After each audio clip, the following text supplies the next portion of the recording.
सा मैसेज था हमारे सबके अन्नदाता, हमारे गॉडफादर जो हमारी कंपनी के रचयिता हैं, MD and CEO, the great personality, the legendary person Shri Sanjeev sir का ये सेशन को बहुत ही महत्वपूर्ण बताना इस बात को दर्शाता है कि ये कोई मामूली ट्रेनिंग नहीं है।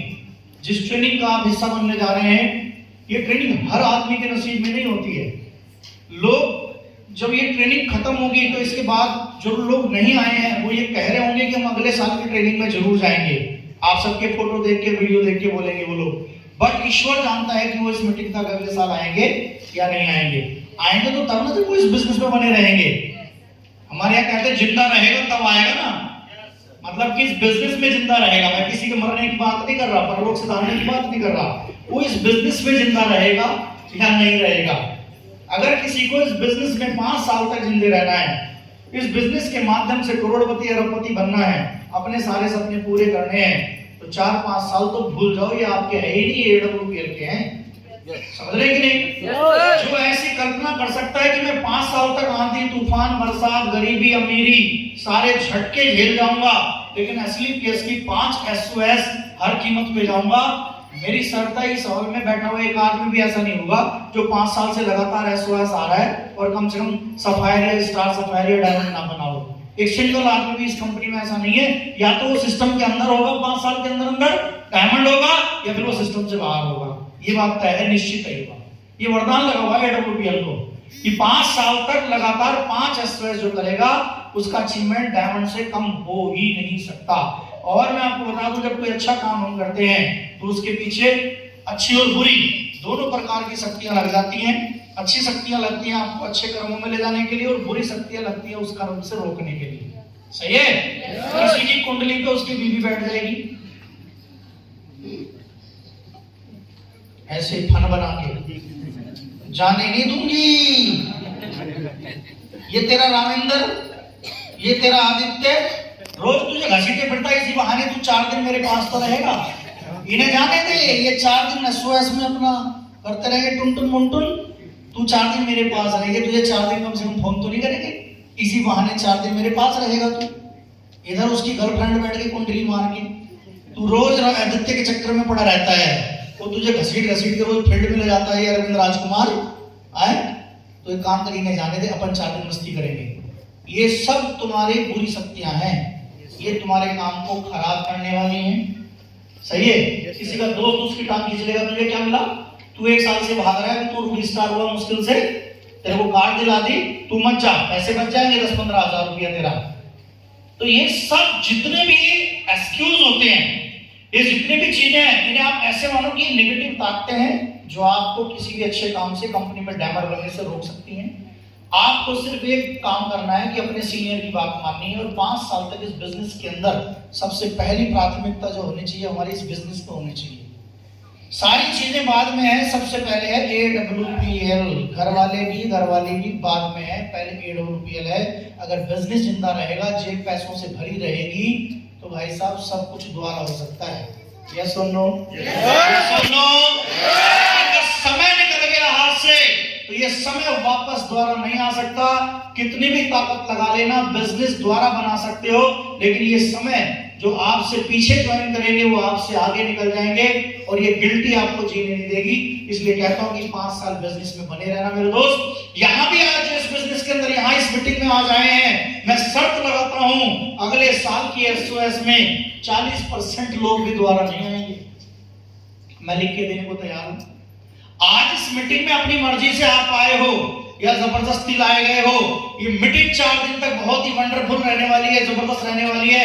लेकिन मैं फिर भी लिख के देता हूं कि द्वारा 40% में 30% लोग भी द्वारा रिपीट नहीं होंगे। क्यों? क्योंकि अगर रिपीट होंगे 30%, 25% लोग, तो वो वही लोग होंगे जिन्होंने अपना कान खोल के, अपने ब्रेन को खोल के और दिलो दिमाग से इस ट्रेनिंग को अटेंड किया होगा। केवल वही 25% लोग अगले साल इसमें आएंगे। अगले 100% नए लोगों को लेकर नए लोग आएंगे। सर, आप नहीं होंगे इस बिजनेस में, केवल 25% लोग द्वारा रिपीट होंगे, और अगले साल, तीसरे साल जो ट्रेनिंग आएगी, उनमें से केवल 15% लोग रिपीट होंगे।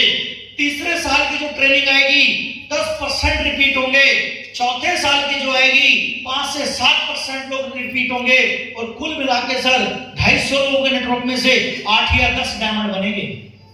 ये छलनी है, छलनी।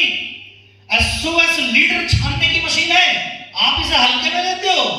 अरे ये परीक्षा होती है 10 खत्म और एसओएस आपकी, आखिर टिकेगा कौन? छांट लो। भगवान छांटता है, एसओएस छांटती है, फाइटर सक्सेस सिस्टम छांटता है, महिपाल सर छांटते हैं, दिलीप सोबे सर छांटते हैं, राजीव सर छांटते हैं, और अब तो रामेंद्र सर भी छांटने लग गए। ये छटेंगे, इनकी छलनी लगेगी। जो आदमी 100 रुपए का टिकट लेके मीटिंग में नहीं आता, वो छन गया वहीं छोटे सेमिनार में, छन गया। लड़की छलनी, आटा छानते हो, बारीक बारीक नीचे जाता है और बाकी ऊपर रह जाता है, छलनी है वो। यस और नो? उसके बाद जो 10 के दम में जाएगा वो छन गया, जो नहीं गया वो छन गया, मार फेंक दिया सिस्टम में। आपके क्यों अपलाइन ने छोड़ दिया? अपलाइन किसी को नहीं छोड़ती भाई साहब। अपलाइन तो मरते दम तक ना छोड़े आपको, आपका जूस निकाल के पी जाए मिक्सी में डाल के। तुम्हें सिस्टम बाहर फेंकता है। जब तुम्हारे ऊपर सिस्टम से ज्यादा बहाने हावी हो जाते हैं, तब सिस्टम तुम्हें खुद ही बाहर फेंक देता है। ईश्वर छांटता है अपनी छलनी में, ये डायमंड का मटेरियल कुछ छन गया। एक तो आगे 2 10 के दम में, तीसरे 10 के दम में गया ही नहीं। यानी कि ये ससुरा टोपाज बनने लायक था, इसको टोपाज बना के इधर फेंक दो, पड़ा रहे। जो तीसरी चौथी 10 कदम में आ गया, तीसरे उसमें आ गया, एसओएस में आ गया, इसको ठीक है सफायर बना देते हैं। ये सफायर का मटेरियल था। सफायर में भी वो सफायर पे नाट गया, मैं भाई साहब पैसे ही नहीं मेरे पास, इस बार गुरुजी बहुत दिक्कत चल रही है, डाउनलाइन ने खर्चा ज्यादा करा दिया, सेमिनार में 50,000 का लॉस हो गया। वो सफायर भी चौथे साल में नहीं आना चाह रहा है। भगवान ने कहा अच्छा नहीं जा रहा है, इसका मतलब छन्नी मार दो, इसको भी कूड़े में फेंक दो। सफायर तक का इसका था, ये सफायर मटेरियल था, इसको छांट के फेंको। चौथे साल आ रहा है, 5वें साल आ रहा है, इसको उठाओ, ये रामेंद्र के हाथ में इसका हाथ दे दो, राजीव सर के हाथ में दे दो, शर्मा जी के हाथ में दे दो, राजकुमार के हाथ में दे दो। ये ब्रांड एम्बेसडर का मटेरियल है, डायमंड नहीं, ये ब्रांड एम्बेसडर का मटेरियल है, क्योंकि ये 5 साल तक टिका रहा। इसे कोई छलनी नहीं छान सकती, ये तो छन छन के खुद ही आया है। ये तो सारी दिक्कतों का सामना करके यहां तक पहुंचा है, छन छन के खुद ही आया है। इसे मैं भी नहीं छान सकता। ईश्वर भी आपकी चुनौतियों के लड़ने की क्षमता को देखकर आपके सामने हार मान लेता है, और वो कहता है ले बेटे, सफलता तो तेरा अधिकार था, ये मैं तुझे देता हूं, ये लेके जा। समझ रहे हैं आप? नेक्स्ट स्लाइड प्लीज, स्लाइड लगाइए। तो आज का पहला व्हाट इज डायरेक्ट सेलिंग, हम कुछ स्लाइडों से समझने की कोशिश करेंगे कि आज हम इस बिजनेस के अंदर हैं, तो ये बिजनेस आखिर है क्या। हम में से बहुत सारे लोग अपने दोस्तों के द्वारा, अपने रिश्तेदारों के द्वारा, उनके प्रभाव में या फिर अभाव में हम लोग 2 तरीके से ज्वाइन करते हैं इस कंपनी को, सिस्टम को, डायरेक्ट सेलिंग को। या तो हमें पैसों का अभाव होता है, सपने पूरे नहीं हो रहे होते हमारे, इस अभाव में किसी लीडर को स्टेज पे देखकर उसके पैसों के प्रभाव में आकर, उसकी ओडी BMW के अचीवमेंट के प्रभाव में आकर, उसकी बोलने की कला के प्रभाव में आकर हम सिस्टम को ज्वाइन कर लेते हैं। तो आदमी अभाव में या किसी के प्रभाव में आकर इस बिजनेस में आ तो जाता है, लेकिन जब उसके बाद वो ये समझ नहीं पाता कि आखिर ये सिस्टम है क्या, आखिर में इस सिस्टम में आया क्यों था, इसकी मूल बात क्या है। बात को सुनने की कोशिश करें, फोटो खींचने की कोशिश ना करें ज्यादा। ये सब स्लाइडें मौजूद है, आपको बाद में दे दी जाएंगी। ये मटेरियल यही रहना चाहिए, फोटो में नहीं जाना चाहिए। आप नोट कर सकते हैं उस डायरी के अंदर, कॉपी पेस्ट नहीं होता इस ट्रेनिंग का, ठीक है। तो आदमी अभाव या प्रभाव में जब ज्वाइन कर जाता है, तब उसको ये जानना आवश्यक हो जाता है कि ये सिस्टम है क्या। और हम और हमारे लीडर जब इस बात को आपको बताने में नाकामयाब होते हैं, तो एक कच्ची टीम का निर्माण होता है। कैसी टीम का? एक कच्ची अनुभवहीन टीम का निर्माण होता है। लेकिन अगर हमारे लोग, हमारी लीडरशिप और आप सब लोग ये समझने में और समझाने में कामयाब रहें कि आखिर इस बिजनेस का मूल उद्देश्य है क्या, इसकी जड़ों की शुरुआत कैसे हुई, तो मैं आपको यहाँ बताना चाहूंगा। एक स्लाइड है, direct selling is an advance version to sell the product. Direct selling किसी भी चीज को बेचने का अब तक का दुनिया का सबसे लेटेस्ट और एडवांस टेक्निक है। अब तक जो प्रोडक्ट बेचे जाते थे जिन जिन टेक्निक से, उन सब में ये एडवांस वर्जन है, बिल्कुल नई टेक्नोलॉजी है। ये कहते हैं कि पहले क्या था, कुछ सालों पहले, यानी लगभग 70-80 सालों पहले की बात करें तो व्यक्ति पैसा कमाने के लिए एक दुकान खोला करता था। पैसा कमाने के लिए शॉप खोल लेते थे, लिमिटेड एरिया टू अर्न। तो दुकान जब खुलती है, आपके मोहल्ले में भी आपने देखा होगा, कोई किराने की दुकान है, परचून की दुकान है, तो उसका एक एरिया है, 2, 4, 5, 10 मोहल्लों से या पूरे एक गांव से ही खरीदारी करने के लिए लोग आ सकते हैं, क्योंकि दूसरे गांव में दूसरी दुकान होगी, दूसरे शहर में तो 20 दुकान होगी। यस और नो? तो कोई भी आदमी, लखनऊ का कोई आदमी लखीमपुर की दुकान से सामान लेने नहीं आएगा, क्योंकि लखनऊ में उसकी वैरायटी, उसके विकल्प बहुत सारे ऑलरेडी मौजूद हैं। तो ये एक लिमिटेड एरिया था जहां पे दुकानदार दुकान करता था, अपनी जीविका को चलाता था और उस पैसों का मुनाफा वो कमा के अमीर बनने की कोशिश किया करता था।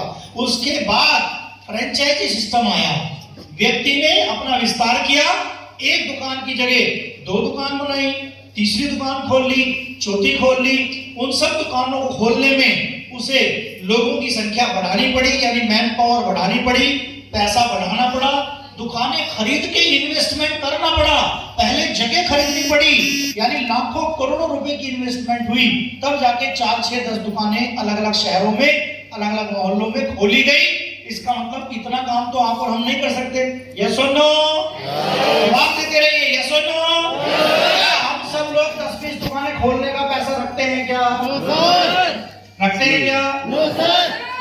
मोबाइल मत चलाओ सर, वीडियो रिकॉर्ड